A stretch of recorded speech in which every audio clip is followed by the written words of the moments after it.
The challenge. Commander Elara Reed stared out the viewport of the diplomatic vessel Horizon as it approached the massive void-born mothership.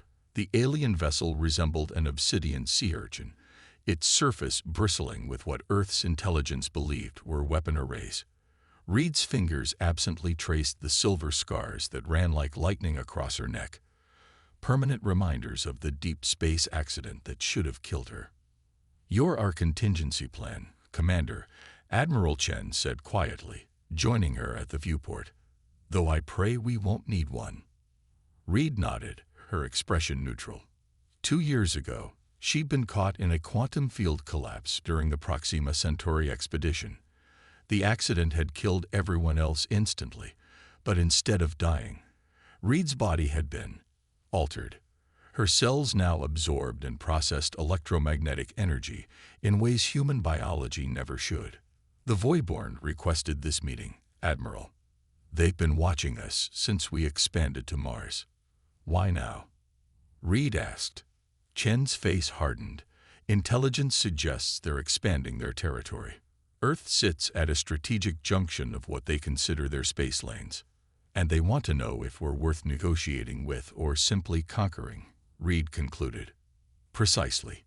The diplomatic team consisted of Ambassador Quan, 3 xenolinguists, Admiral Chen, and Reed, officially there as security, unofficially as humanity's ace should diplomacy fail. The Voidborn had agreed to the meeting after months of tense communication, allowing a single small vessel to dock with their command ship. The docking procedure went smoothly, at least. Ambassador Quan led the way, followed by the linguists, with Reed and Chen bringing up the rear. The airlock cycled open to reveal 3 Voidborn representatives. Reed had studied the limited footage available, but seeing them in person was different. Standing nearly 8 feet tall, the Voidborn had 4 arms and skin that resembled polished hematite, reflective black with deep crimson undertones. Their eyes were unsettling. 3 sets arranged vertically, each glowing with an internal bioluminescence. Ambassadors of Earth, the central figure spoke through a translation device. "I am High Commander Vexlar. You are permitted audience." Quan stepped forward with practiced diplomatic poise. "High Commander, we thank you for this opportunity to establish peaceful relations between our peoples." As they were escorted through the ship, Reed noted everything: potential escape routes, weapon placements, the number of Voidborn they passed. Her enhanced senses detected the low hum of energy fields throughout the ship, making her skin tingle with the familiar sensation of power waiting to be absorbed. The delegation was brought to a vast chamber where a semicircle of Voidborn officials waited. Their skin patterns shifted subtly, communicating in ways the human translators couldn't catch. "We have observed your species for 30 orbital cycles," Vexlar stated without preamble once they were seated. "You are primitive, but expanding rapidly. This creates concerns." Ambassador Quan remained composed. "We seek only peaceful exploration and mutually beneficial relationships with other intelligent species." A different Voidborn, wearing elaborate insignia that suggested high rank, made a sound like grinding metal, their version of dismissive laughter. "All species claim peace while preparing for war," this new Voidborn said. "I am more sovereign, Krell. My fleet has subjugated 17 worlds. Some resisted, now they serve. Others cooperated. They now ally. Where will humans stand?" The temperature in the room seemed to drop. Reed tensed, feeling the energy signatures of concealed weapons activating around them. "We prefer alliance to subjugation," Admiral Chen replied evenly. "Preference is irrelevant," Krell said, rising to full height. "Capacity is what matters. The Voidborn do not ally with the weak." Ambassador Quan attempted to redirect the conversation to trade possibilities and cultural exchange, but it became increasingly clear the Voidborn had already made their assessment of humanity. "Enough circular speech," Vexlar finally interrupted. "Our analysis is complete. Humans possess insufficient technology, limited biological advantages, and no special qualities warranting equal standing. You will be classified as a protectorate species. Your resources and territories will fall under Voidborn management. The diplomatic team exchanged alarmed glances. This is unacceptable, Quan stated firmly. You misunderstand, Krell said, mandibles clicking. This is not negotiation. This is declaration. Reed stepped forward. There is another possibility. All three sets of Voidborn eyes turned to her. Admiral Chen shot her a warning look, but Reed continued. Many species must have challenged your assessments before. Surely the Voidborn have protocols for such disputes. The chamber fell silent. Then, surprisingly, Krell's skin rippled with patterns that the translator interpreted as amusement. The human security officer speaks truth, Krell said. There is the trial of ascendance, a champion of each species, combat to demonstration. Not necessarily to death, merely to conclusive display of superiority. Ambassador Quan tried to object, but Reed spoke over him. And if the human champion proves superior? Impossible, Vexlar stated. But in such a theoretical outcome, humans would be recognized as worthy of negotiation rather than management. Reed nodded. Then I invoke the trial of ascendance and stand as Earth's champion. The chamber erupted in clicking sounds as the Voidborn communicated among themselves. Admiral Chen grabbed Reed's arm. What are you doing? He hissed. We have no authority to commit to combat trials. With respect, Admiral, they've already decided our fate, Reed replied quietly. This is our only option for changing their minds. After what seemed like an eternity, Vexlar raised two of his four arms for silence. The trial is accepted. War Sovereign Krell will represent the Voidborn, he announced. The combat will occur in 3 rotations aboard our arena vessel. The human delegation may return to prepare their champion. As they walked back to their ship, Ambassador Quan was furious. You've committed us to a battle we cannot win, Commander. With respect, Ambassador, they had already committed us to subjugation. Reed replied calmly. Now we have a chance. What chance? Quan demanded. Their champion is a war leader with advanced technology and 4 arms. Reed's eyes flashed with silver light, a brief manifestation of the energy her cells constantly processed. I'm not exactly standard-issue human anymore. Back aboard the Horizon, Reed explained her plan to Admiral Chen in private. The Voidborn rely heavily on plasma-based energy weapons, she said, pulling up the scans their ship had managed to collect. Every weapon signature we detected was electromagnetic in nature. Chen's eyes widened with understanding. And you can absorb that energy. Exactly. Reed nodded. They don't know what I can do. My medical files are classified. Even Ambassador Quan doesn't know the full extent of my condition. It's still an enormous risk, Chen said, pacing the small briefing room. We've never tested the limits of your absorption ability against weapons of this caliber. Reed's expression hardened. Then we have 3 days to find those limits. The next 72 hours were intense. The ship's engineers rigged the cargo bay with modified plasma emitters, steadily increasing power outputs to simulate potential Voidborn weapons. Reed absorbed discharge after discharge, her body humming with contained energy. Dr. Aisha Nasri, the ship's chief medical officer and the only other person briefed on Reed's true capabilities, monitored her constantly. Your cellular structure is adapting, Nasri noted, studying readings after a particularly powerful absorption test. But there are changes happening at the quantum level that I don't fully understand. Is it dangerous? Reed asked, flexing her fingers where silver light pulsed beneath the skin. Everything about your condition is dangerous, Nasri replied frankly. But you're stable for now. Just be aware there may be a threshold where the energy becomes too much to process. The final 12 hours before the trial, Reed meditated, focusing on controlling the energy flow throughout her body. Years of discipline as a combat specialist helped her maintain calm. But even Reed had to acknowledge the stakes. If she failed, Earth would become just another conquered world in the Voidborn Empire. When the time came, Reed boarded a shuttle wearing only standard military fatigues. No armor, no weapons, none would help against the Voidborn, and mobility would be more valuable. The arena vessel was magnificent and terrifying, a ring-shaped structure with the combat zone suspended in its center, surrounded by thousands of Voidborn observers. Their ship docked, and Reed was immediately separated from the human delegation. "Commander," Admiral Chen called after her. "Remember, you represent all of humanity today." Reed nodded once, then followed her Voidborn escorts through twisting corridors lined with trophies from previous trials, remnants of species that had failed to prove their worth.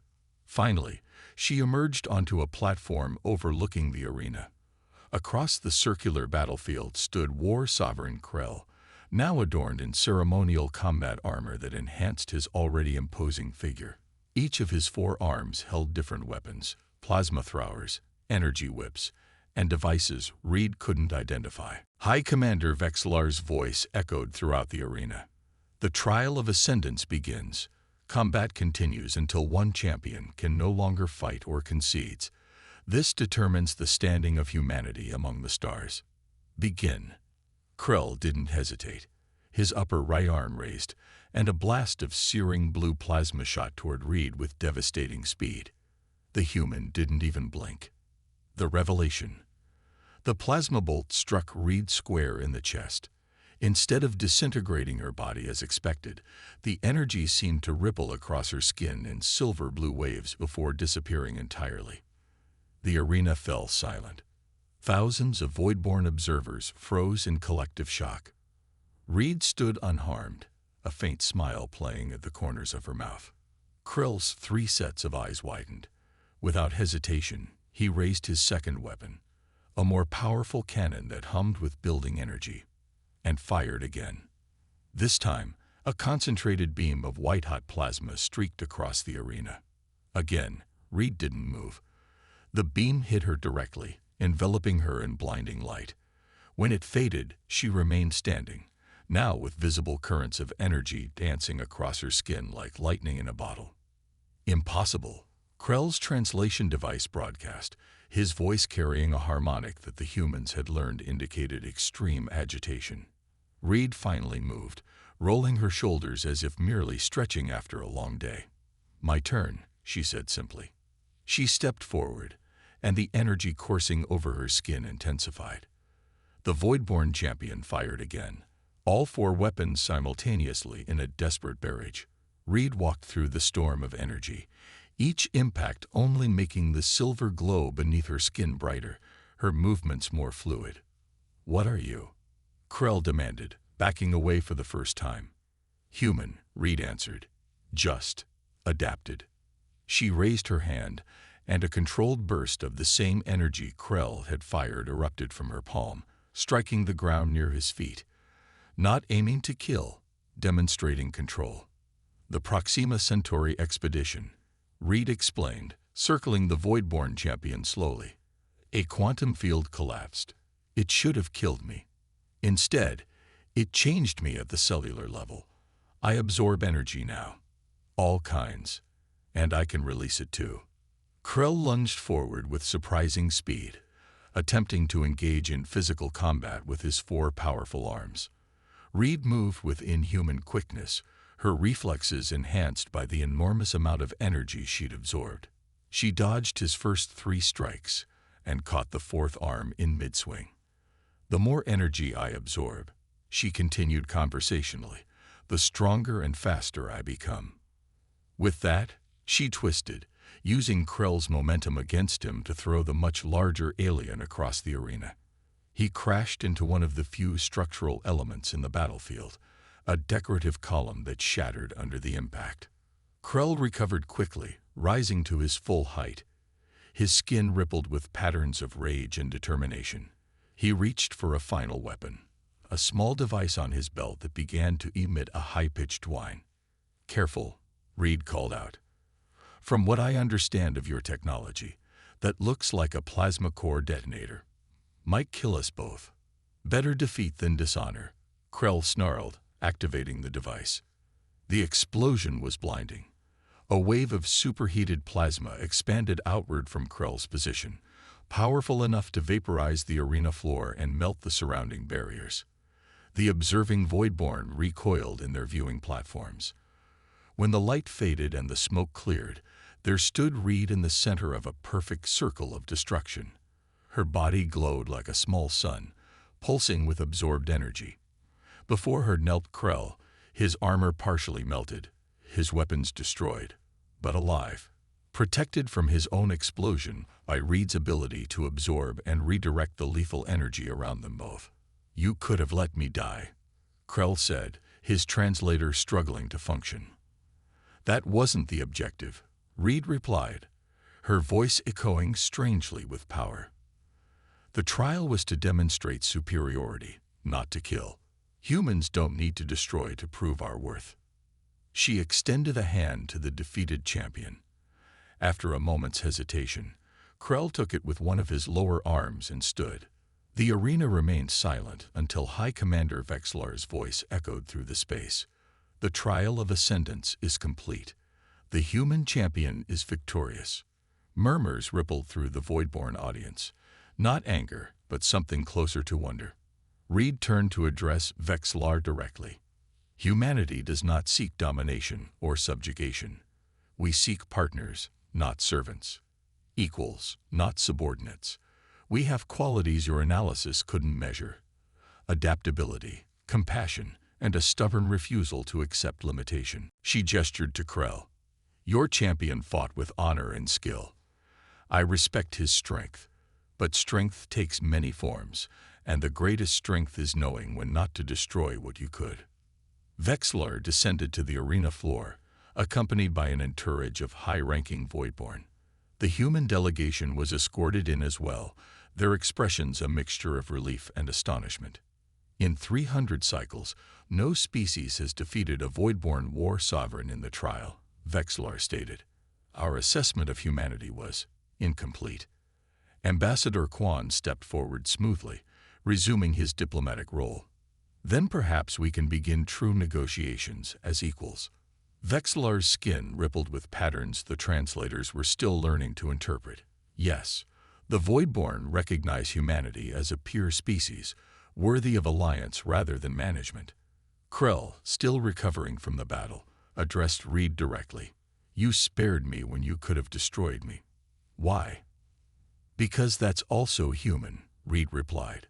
"We understand the value of life, even the lives of those who might consider themselves our enemies. We've learned from our own history that destruction is easy. Creation, cooperation, those are the true challenges." As negotiations began in earnest, Admiral Chen pulled Reed aside. Her glow had dimmed, but silver light still pulsed beneath her skin in slow waves. "Can you regulate it?" he asked quietly, gesturing to the energy still visibly moving through her. Reed nodded. "It will take time to process this much. But yes, Dr. Nasri's predictions were correct. My cellular structure adapted to handle the increased load." Chen's expression was grave. "You realize what this means for you. For Earth." "I'm the first," Reed acknowledged. "But probably not the last. The quantum accident that changed me could be replicated under controlled conditions. Earth just proved itself to a hostile alien empire because of what I can do. Some will want to weaponize this," Chen warned. Reed stared at her hands, where silver light danced between her fingers. "And others will see the potential beyond weapons. Energy absorption and redirection could revolutionize our power systems, our space travel capabilities." "Always the optimist," Chen said with a small smile. "Someone has to be," Reed replied. The diplomatic negotiations lasted 3 Earth days. By the time they concluded, humanity had secured recognition as a sovereign power, territorial rights to the Sol system, and 3 nearby unclaimed systems, and a mutual defense pact with the Voidborn Empire. A successful outcome by any measure, Ambassador Quan told Reed as they prepared to return to Earth. "Though your methods were unorthodox." Reed had finally managed to process most of the absorbed energy, though her eyes still flickered with silver light occasionally. "Diplomacy takes many forms, Ambassador. Sometimes it requires adapting to unexpected circumstances. Indeed, Quan agreed. The President has requested your presence at the formal announcement of the treaty. You've become something of a symbol overnight. Reed nodded, though the prospect didn't entirely please her. She'd been a soldier, not a diplomat or politician. But roles changed, just as she had changed. Before boarding their ship, Reed was approached by Krell one final time. The war sovereign had recovered from their battle, though his armor remained damaged, deliberately unrepaired, Reed suspected. As a reminder, the Voidborn have a tradition, Krell said, extending one of his lower arms. In it rested a small obsidian orb inscribed with shifting patterns, warriors who earn respect exchange tokens. This contains our historical records of the trial. It will help your people understand us better. Reed accepted the gift with a formal bow. Thank you. I have something in return. She handed him a small drive. Data on Earth's history, our wars, our peace treaties, our evolution as a species. It may help you understand us better as well. Krell studied her with all three sets of eyes. You are not typical of your species, Reed champion. I'm still human, she replied. Just changing. As all humans do, in our own ways. It's our greatest strength. And greatest threat, Krell observed. Species that adapt quickly rarely remain stable. Reed smiled. That's the exciting part. As their ship broke orbit and set course for Earth, Reed returned to the viewport where her journey had begun days earlier. The Voidborn fleet now escorted them as allies rather than potential conquerors, a profound shift in humanity's cosmic standing accomplished in less than a week. Admiral Chen joined her, offering a data tablet. Preliminary analysis from Dr. Nasri. The energy you absorbed from Krell's weapons has caused further mutations in your cellular structure. She says your absorption capacity has nearly doubled. And the side effects? Chen hesitated. Unknown long-term. But short-term, your strength, speed, and reflexes will remain enhanced even at baseline. You're evolving, Commander. Reed took this news calmly, as is humanity's position in the galaxy. She gestured to the Voidborn ships flanking them. We're no longer alone and untested. We've proven ourselves to one of the most powerful species in known space. Thanks to you. Thanks to an accident and adaptation, Reed corrected. The very things the Voidborn failed to account for in their analysis of humanity. We're unpredictable. Chen smiled slightly. A trait that apparently makes us dangerous and valuable in equal measure. As Earth grew larger in the viewport, Reed contemplated the future. Word of the trial would spread through the galaxy. Other species would learn of humanity, and of humans' unexpected abilities. Some would seek alliance, others would perceive threat. The silver scars on her neck pulsed gently with contained energy. Reed knew she was just the beginning of humanity's transformation.